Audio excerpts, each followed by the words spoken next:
पूरे विश्व में महामारी फैली हुई थी। शहरों में फैली हुई इस महामारी ने गांव को भी चपेट में ले लिया था। गांव में इलाज की बेसिक सुविधा भी उपलब्ध नहीं थी। कोई बीमार भी हो जाता तो गांव के छोटे से हॉस्पिटल में इलाज के इंतजार में पड़ा रहता और कोई हाथ तक नहीं लगाता। मरने के बाद बिना किसी जांच पड़ताल के उसकी लाश को लावारिसों की तरह अंतिम संस्कार कर दिया जाता। ऐसी ही कुछ लाशें जब शमशान पहुंची तो बोरे में बंधी वो हिल रही थी। अरे ये तो शायद जिंदा है, देखो तो हिल रहे हैं। अरे डॉक्टर ने कह दिया ना कि वो लोग मर चुके हैं, मतलब मर चुके हैं। तुम अपना काम करो ना, अपना दिमाग लगाते हो। क्या तुम डॉक्टर से भी ज्यादा समझदार हो? भैया इस शमशान में काम करते करते 20 साल हो गए हैं। कई लाशों को अपने सामने जलते हुए देखा है, मगर कोई इस तरह जिंदा इंसान को कभी नहीं जलाता। तुम्हें जो करना है इन लाशों के साथ करो। मेरा काम इनको शमशान तक पहुंचाने का था, मैंने पहुंचा दिया। आगे तुम जानो और तुम्हारा काम। वैसे मेरी मानो तो ये लोग बीमार हो चुके हैं, 1 या 2 दिन से ज्यादा जी भी नहीं पाएंगे। इनको कल जलाने से अच्छा है आज ही जला दो। कहते हुए वो वार्ड बॉय अपने साथ आए दूसरे वार्ड बॉय को साथ लेके निकल गए। वार्ड बॉय के कहने पर शमशान के डोम ने उन सभी लाशों का अंतिम संस्कार कर दिया। कुछ दिनों के बाद गांव के बाहर अफरा तफरी का माहौल था। शमशान के पास गांव में रहने वाले भीखाराम की लाश शमशान के बाहर बुरी हालत में मिली थी। ये हमारे गांव में कौन आदमखोर जानवर घुसाया है? हाँ और नहीं तो क्या, बेचारे की हालत तो देखो कितनी बुरी तरह मारा है। गांव वाले बात ही कर रहे थे कि वहाँ पर पुलिस आ गई। ये भीड़ क्यों लगा रखी है? सब साइड में हो जाओ, चलो साहब आ रहे हैं। गांव वालों की भीड़ को हटाकर हवलदार ने इंस्पेक्टर के निकलने के लिए जगह बनाई। लाश की हालत देख वे लोग सभी हैरान रह गए। साहब लाश को कितनी बुरी तरह से नोचा गया, देखिए। ये किसी इंसान का नहीं बल्कि जानवर का ही काम लगता है। किसका काम है ये तो पोस्टमार्टम में साफ हो जाएगा। पूरे इलाके की अच्छी तरह से छानबीन करो ताकि कोई सबूत मिल जाए, और हॉस्पिटल फोन लगाकर फॉरेंसिक एक्सपर्ट को भी बुला लो। लाश को पोस्टमार्टम के लिए भेजना है। साहब आपको जो करना है कीजिए, मगर लाश का पोस्टमार्टम नहीं होगा। लाश का पोस्टमार्टम नहीं होगा? क्यों? साहब आपको पता नहीं है, पोस्टमार्टम करने के बाद शरीर में जितनी चीर फाड़ की जाती है वो सारे निशान अगले जन्म में रह जाते हैं। हम नहीं चाहते कि अब आप पोस्टमार्टम करें। ये क्या बकवास लगा रखी है? पोस्टमार्टम नहीं होगा तो सच्चाई कैसे पता चलेगी? वो सब हम नहीं जानते, मगर हम पोस्टमार्टम नहीं होने देंगे। बेचारे को कितनी दर्दनाक मौत मिली है। क्या आप चाहते हैं कि उसका आने वाला जीवन इससे भी ज्यादा दर्दनाक हो? देखिए आप कानून के मामले में बीच में ना ही बोलें तो ज्यादा अच्छा होगा। हमें अपनी कार्यवाही करने दीजिए, वरना आप लोगों को जेल हो सकती है। इंस्पेक्टर ने अस्पताल से आए हुए वार्ड बॉय की तरफ इशारा किया। वार्ड बॉय और हवलदार दोनों ने मिलकर लाश को एम्बुलेंस में रखा और उसे अस्पताल लेकर चले गए।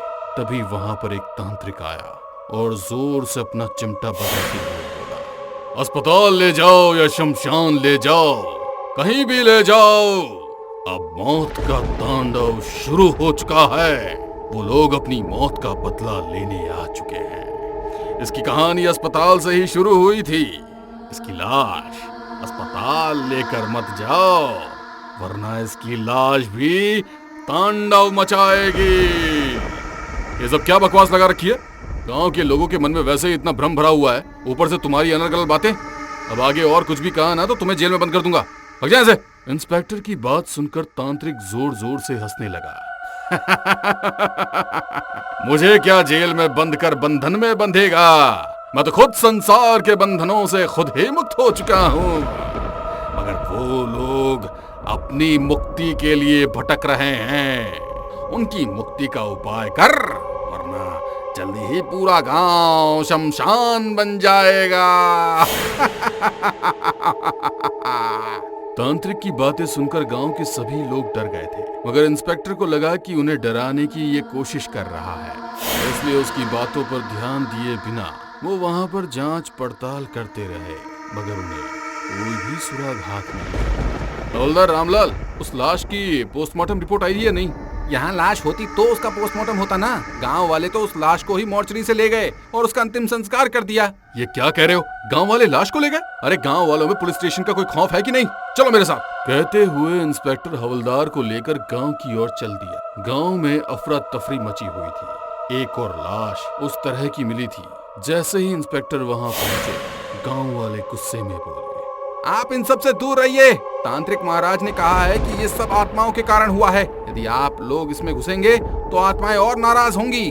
आप लोगों के इसी अंधविश्वास की वजह से पहले भी लाश का पोस्टमार्टम नहीं होने दिया था।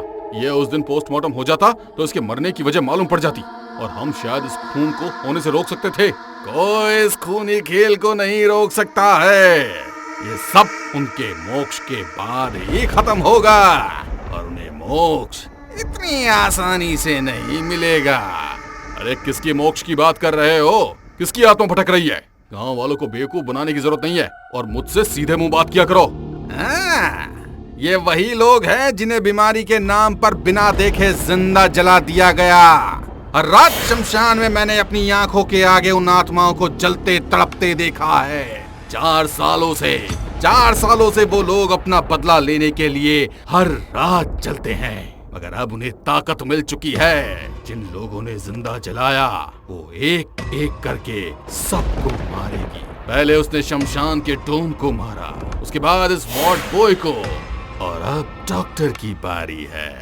कहते हुए उस तांत्रिक ने पूरी कहानी कह सुनाई। तांत्रिक की बात सुनकर एक वार्ड बॉय और जो वहां पर मौजूद था दोनों डर से थर-थर कांपने लगे। तो क्या अगली बारी मेरी है? तुम्हारी बारी? मगर क्यों? बाबा जी सच कह रहे हैं, उस दिन हॉस्पिटल में काम बहुत ज्यादा था और मरीजों के लिए ऑक्सीजन की व्यवस्था नहीं हो पा रही थी। तो जो मरीज पूरी तरह से केवल मशीनों पर ही निर्भर थे, उन सबकी मशीन को हटाकर बोरे में भरकर हम लोग उन्हें जिंदा ही शमशान लेकर आ गए थे। वार्ड बॉय के कन्फेशन के बाद सभी लोग गुस्से में उन्हें मारने के लिए आगे बढ़े तो तांत्रिक ने उन्हें रोक दिया। आप सब लोग मिलकर मुझे चाहे तो सजा दे, लेकिन मुझे बचा लीजिए। तभी वहाँ तेजी से हवा चलने लगी। सभी को लाश के जलने की गंध आ रही थी।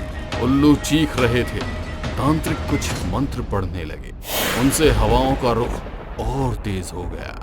सभी के पैर उखड़ रहे थे। एक दूसरे को पड़े तब उसे तूफान का सामना करने लगा। ये सब क्या हो रहा है?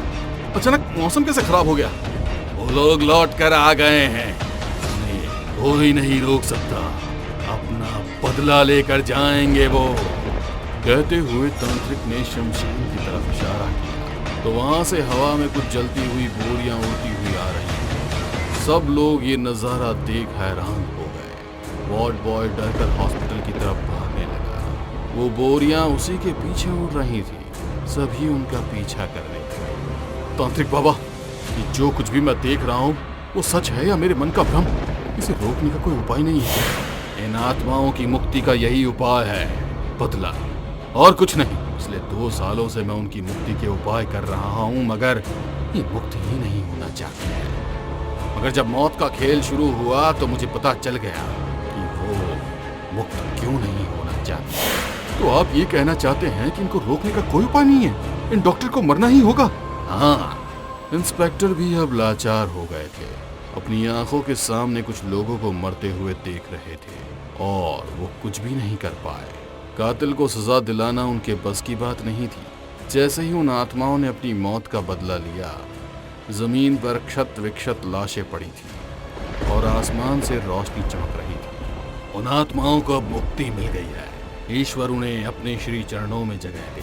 इंस्पेक्टर ने गांव में हुई इन मौतों को जंगली जानवर का हमला बताकर केस को बंद कर दिया।